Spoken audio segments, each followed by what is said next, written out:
I'm feeling extra pessimistic and cynical about our country's future this week, unfortunately, I hate to say. And it wasn't helped by listening to a bunch of people who've never run a business in their lives, most of them. Most who've never created a job for another Australian in their lives. They've never had to sit up at night wondering whether they'll meet payroll. They've never had to be accountable to the marketplace and face competition on a daily basis, sit around a table with only about half a dozen actual business people who know what they're talking about and powwow for 3 days about economics, a subject that would challenge most of them at the best of times. Nope, we will get to that soon with our special roundtable of experts of our own in a moment. But that was not the worst thing that happened this week in our economy or for the productivity of our nation. The worst thing that happened was that on Monday, one of the highest courts in the land did something very unusual. It imposed a massive fine on an important publicly listed business, a fine that will be borne by the mums and dads shareholders and just about everyone who's got a super account in Australia, a fine that will be paid by the millions of Aussies who are customers of this particular business, which is bad enough in itself. But the most disturbing thing to me, and the most unusual thing of all, is that this fine won't be paid to the government to be used in paying for government services for all Australians. Nope. In this case, the judge has imposed the biggest fine ever on a corporation for an industrial relations breach and has directed that more than half of that fine be paid to a union. Here's how Channel 7 News reported it Monday. Live now to our chief reporter, Chris Reeson, at the Federal Court in Sydney. Chris, good afternoon. It is a record-breaking fine. It's an extraordinary sum delivered today by the Federal Court Judge, Justice Michael Lee, and does break all of the records, Tash. We haven't seen a fine like this in 120 years of industrial relations law. That's 7 News' Chris Reeson reporting on the ruling as it happened on Monday. This is the Qantas case. It started during COVID when Qantas decided to sack 1,820 ground staff and outsource their jobs. A brutal move, and I'm not about to defend Qantas or the way that Alan Joyce chose to run it or how much he got paid for his efforts in any way, shape or form. Let me be very clear about that. But back in 2021, the federal court ruled that the outsourcing of the ground staff jobs was unlawful under the Fair Work Act. We could do a whole show on whether that initial ruling is right, is fair, is good economics and good for Australians more broadly. Should businesses have the right to hire and fire people, or do we owe workers a job? But that's a secondary issue for today. It's not what we're primarily focusing on today. Today, we're assuming that the centre left-wing view of industrial relations is correct, that workers can't be fired purely for business reasons, and that in Australia, businesses do have an obligation to staff, to keep them employed and pay them out very well if they're laid off. What we're mainly focusing on today is beyond all that. After that ruling in 2021, Qantas appealed to the High Court. They lost that appeal in 2023. And this week's ruling was to determine the penalty that they'd have to pay for their sins. And everyone knew it was going to be a record breaker. $90 million fine. It's broken in two. $50 million will go straight to the union for leading this case. The judge, Justice Lee, saying that he wanted to send a message to corporate Australia. That gives this union a massive slush fund now, a massive fighting fund to take on other industrial relations causes. The lawyer for the union saying that this was a calculated and carefully calibrated union-busting opposition. It is one of the biggest wins for the unions in this country, not just for the aviation sector, Tash, but for unions across every sector. That's how Channel 7's Chris Reeson reported it outside the court on Monday. So a whopping $90 million fine, the biggest ever, and $50 million of that has got to be paid directly. It's been ordered by the judge. Michael Lee's in the news a lot, that judge. Ordered to be paid directly to the Transport Workers Union. The fine's not being paid to the government, as is usual practice in such cases, so that we all benefit communally from the money. Instead, the TWU will pocket a cool $50 million, and how the remaining $40 million will be allocated will be resolved at another hearing that's going to happen later this month, probably next week or later. The TWU won't be giving the money to the sacked workers, by the way. It won't be giving it to its own members as a fee rebate or anything like that. They're reported as saying that they intend to use the funds to, quote, further campaign for worker safety and conditions. Now, that's code for we're keeping it, right? Now, I need to be totally clear. There is nothing illegal in that. The question is only whether it's fair or whether it's moral or it's a good precedent for Australia. Under the Fair Work Act, a court is totally allowed to direct that some or all of a fine be paid to a particular organisation or person. But this isn't done very often, and it's usually limited to cases where the union incurred significant costs in running the litigation or where a breach was particularly serious. There's a couple of very important facts about this case that we all need to understand. Firstly, the legal fees of the union are going to be paid for by Qantas under the ruling on top of this fine, right? They've been ordered to pay the legal fees. Now, some of the media reports have estimated that to be around $30 million. We don't know exactly if that's right. So the fine isn't to cover the union's legal costs, okay? Secondly, Qantas has already compensated the affected workers, $120 million. If you divide 120 million by 1,820 sacked workers, the average is about $66,000. The actual amounts paid out to people, to individuals, varied between 30 and 100,000, depending on their individual circumstances, how long they've been working for, blah, blah, blah. And Qantas are not angels in all of this. They didn't set up that $120 million payout fund until after they lost the appeal in 2023.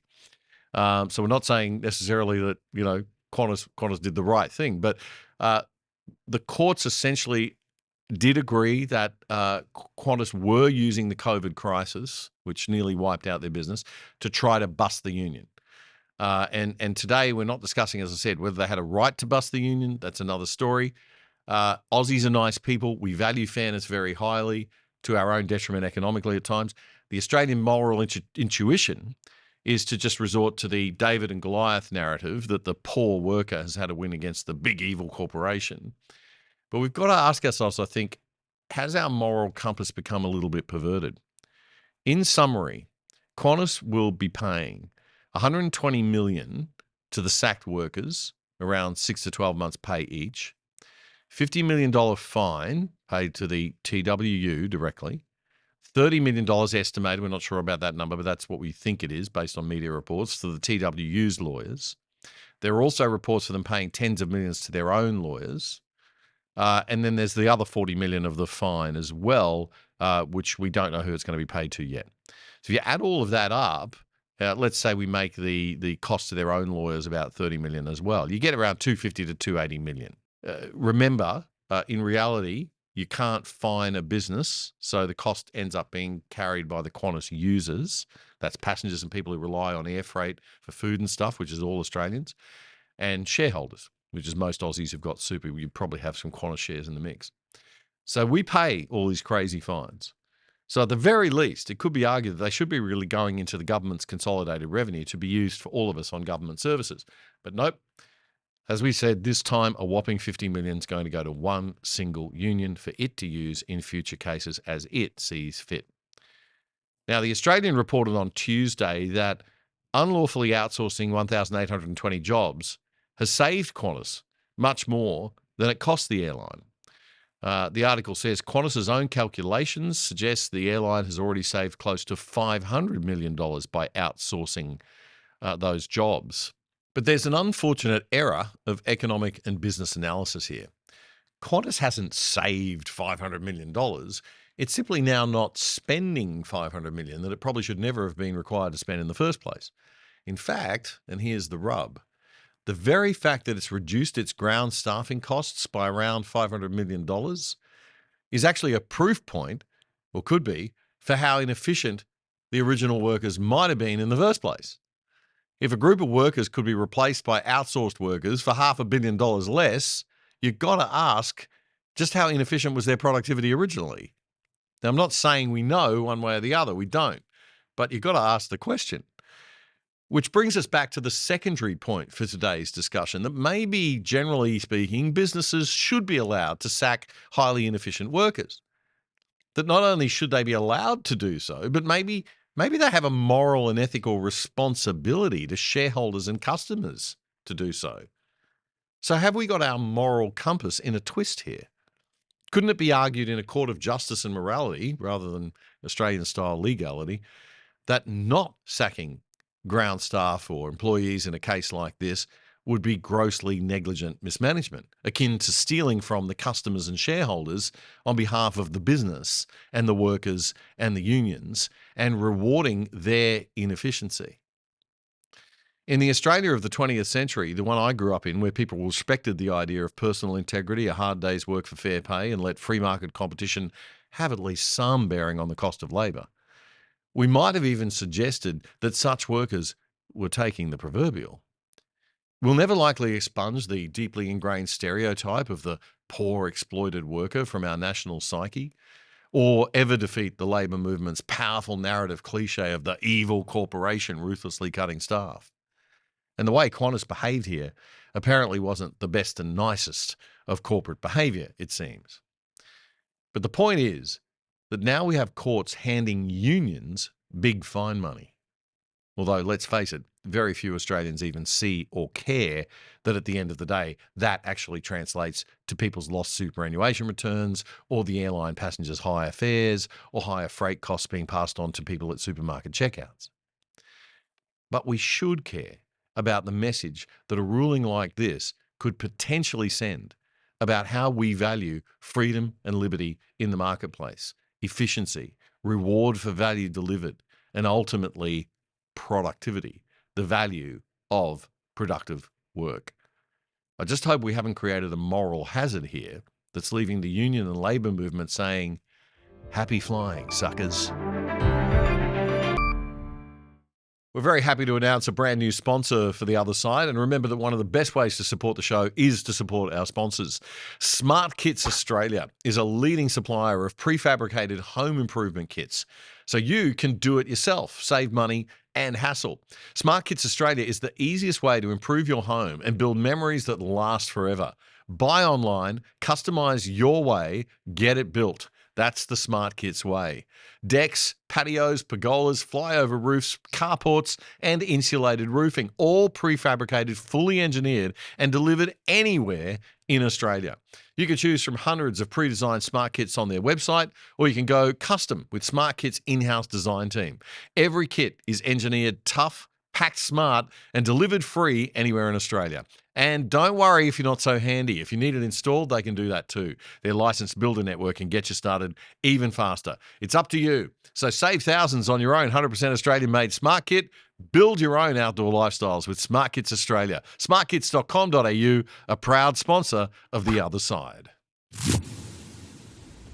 That was a segment clip from our weekly Friday night news show, The Other Side, which you can watch in full by simply going to YouTube and searching up The Other Side Australia.